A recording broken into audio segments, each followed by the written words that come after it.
To get started in SketchUp, you first want to set up the template. Now, when you open SketchUp Pro or SketchUp Make, you're going to get this welcome screen. It gives you information about the 3D warehouse. It also gives you information about the extension warehouse, which are plugins for SketchUp, and you can check out SketchUp's blog. You can also find out information about your license, and you can set up a template. Now, with SketchUp Pro, you can uncheck Always Show on Startup. That way you don't have to see this welcome screen every time you begin. With the free version, SketchUp Make, you will see this screen every time you start SketchUp. There are two ways that you can set up a template. One is inside of this welcome screen.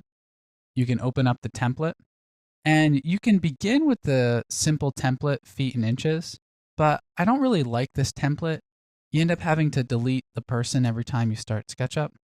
And I don't particularly like the green ground or the blue sky. With every SketchUp release, they put a new character here, and it's usually a SketchUp employee.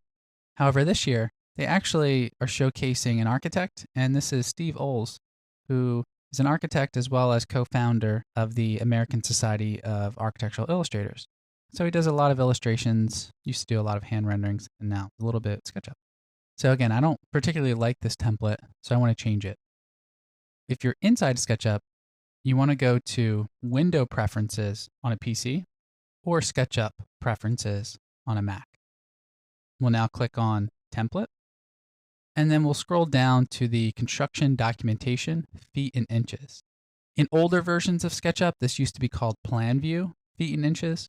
And of course, depending on where you're from, you can set either feet and inches, or if you're working in metric, you can set meters or millimeters. Now notice when you click on this that nothing happens. It's not until you start a new document that your template will take effect. You can also create your own template in which you could browse for it here. But we'll just select this one. We'll close out, and then we'll start a new SketchUp model by going to File, New. So now notice in the new template, we're in a top view. So this is a plan view with our red axes and our green axes in the center of the screen. Next, we'll take a look at the toolbars.